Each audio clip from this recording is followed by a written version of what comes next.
Hey guys, today I'll be showing you how to make this super cute crochet headband. It's perfect for the winter time and it's a super fun and easy quick project.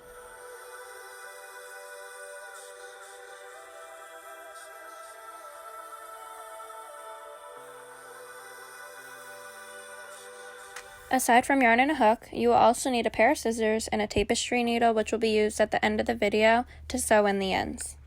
So this project is perfect if you have any leftover yarn hanging around, which is what I'm using here. This is a Wait for Hobby Lobby yarn. I love this yarn brand. I love this yarn because it has the gold shimmer to it, and it's going to be perfect for this project. I'm also using a size H hook or a 5mm hook. I also got this super cute hook from Hobby Lobby, which I'm obsessed with. To start this project, it's going to be pretty much just chaining, double crochets, and slip stitch, which are all pretty beginner if you're new to crocheting. So the first step is to create a slip knot. As you see here, I'm wrapping the yarn around my 2 fingers, and then I'm pulling it through the middle. And then if you pull the ends, it creates a slip knot, which you can clearly move each ends. I'm going to take it out and actually show you how to do it again. So you're going to wrap it around both fingers. You're going to pull the loop through the middle, as you can see here. And then once you pull it, you can fasten the ends tighter. So once the slip knot is created, you can go ahead and put the hook through the slip knot. The way I hold my yarn is I wrap it around my pinky. I use my middle finger and my thumb to kind of gain more control and hold the work. My pointer finger is used to hold on to the yarn, which kind of leads the yarn over the hook. So step 1 is really to start chaining. We're going to go ahead and chain 16. To chain, you're going to bring the needle toward you, go underneath the yarn, and pull it through the slip knot.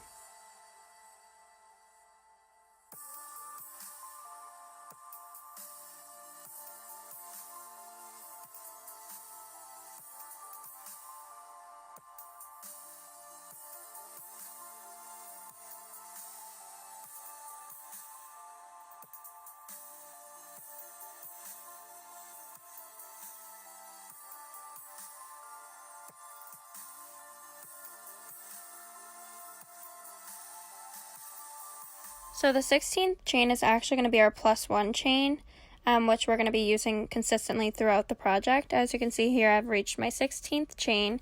This is actually going to be the height of your project, so if you want to make your headband smaller, feel free to chain less, or if you want to make it larger, you can add in a couple more chains and it'll just reflect in the height.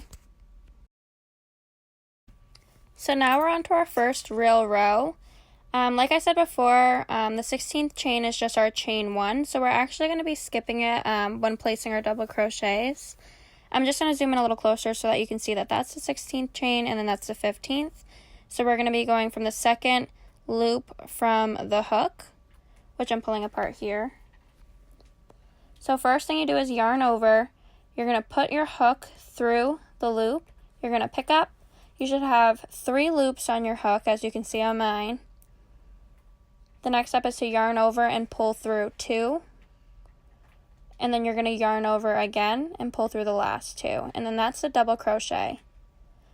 You're going to be placing a double crochet in each chain from the hook. So when you're done, you should have 15 double crochets.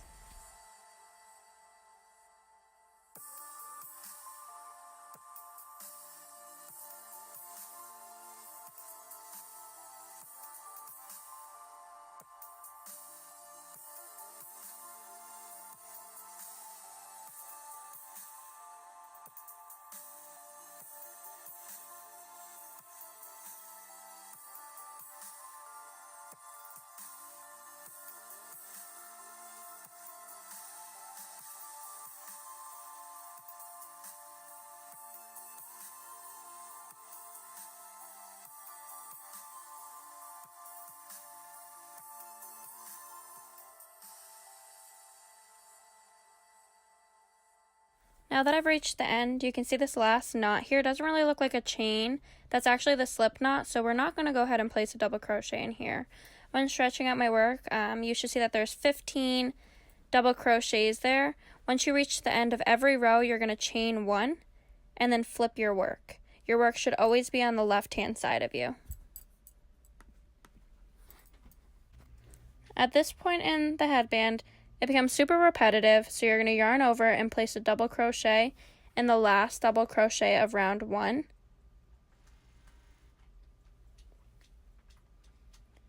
Once complete, you're going to place 14 more double crochets to bring you to the end.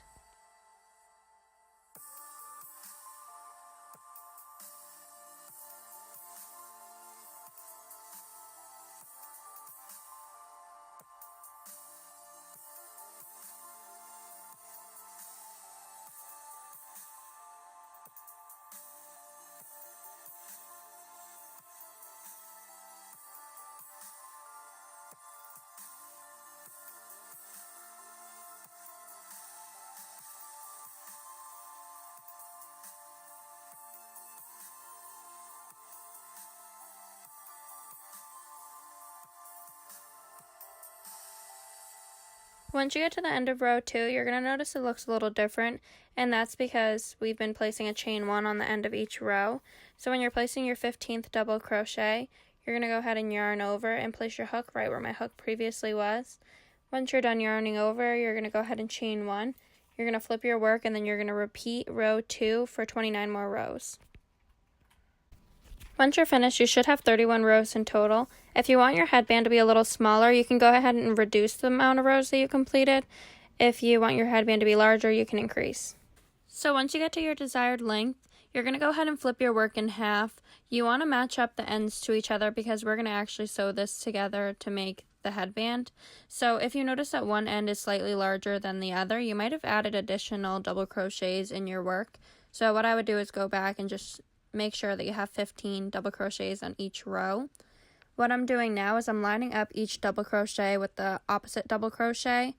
I'm going to be sticking my hook into both holes and performing a slip stitch, which is you yarn over and pull through both holes. I'm going to be doing it again here. So I'm going to place my hook in one end as well as the other end. So you should have both double crochets on your hook, and then you're going to yarn over and pull through.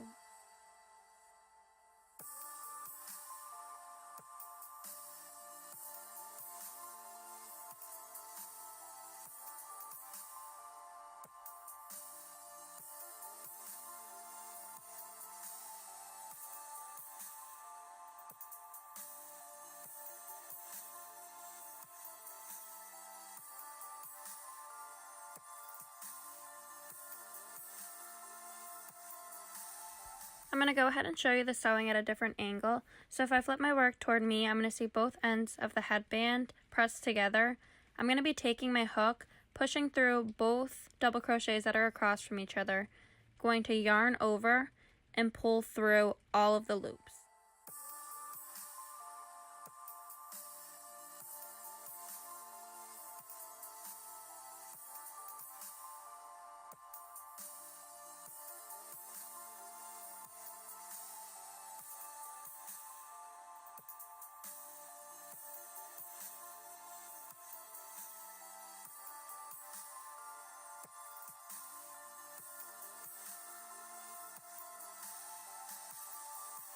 So now that I've reached the end of sewing my work, I'm going to go ahead and double check and make sure that I didn't miss any double crochets.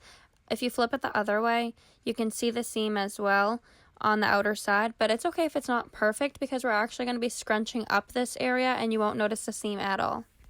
If you're new to crochet, I highly suggest you get one of these starter kits from Amazon. I got this one for $15 and it came with a ton of different hooks and actually these scissors and the tapestry needle as well. So what I'm doing next is I'm going to leave a lot of yarn to work with because we're also going to be sewing the scrunchie part of the headband. So I left a good amount of yarn to work with. I mean, it's better to have more than less. What I'm going to do now is I'm going to do one last chain to fasten off our work, and I'm going to pull the remainder of the yarn through that chain, which will create a knot so that your work doesn't come unraveled.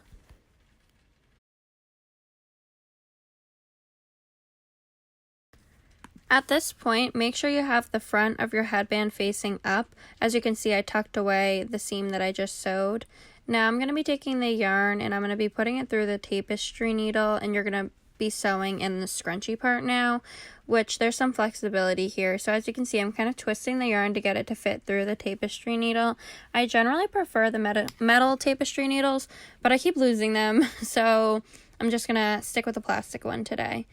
So now I'm going to scrunch my headband in half and kind of fold the ends with it as well to get it to look like a nice cute little bow.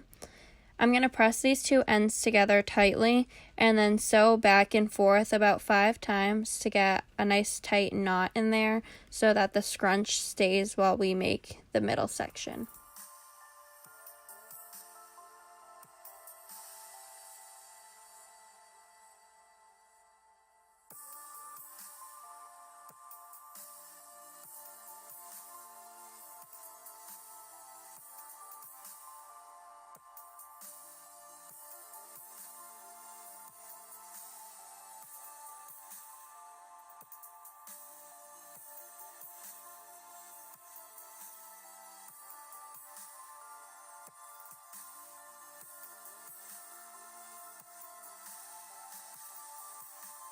Yay, now we're on to the final step of the headband. So as you can see, it already looks kind of like a bow. Make sure just to really pull tight on that yarn to pinch together. Now what I'm going to do is I'm going to place my hook in one of the chain spaces in the middle. It doesn't really matter which one because it's going to end up being hidden anyways. I'm going to yarn over and pull through that chain. And then I'm going to make a few more chains. So I chained between 35 and 40. You just want to chain enough so that you can wrap it around that middle section a few times.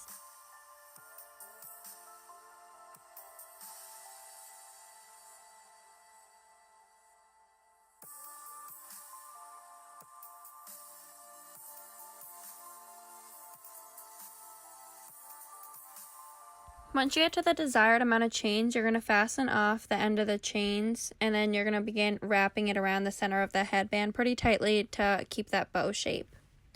To secure the headband, you're going to take the original yarn that you used to make the slip knot and the end of your chain and tie them together. I tied them together like 6 or 7 times just to make sure.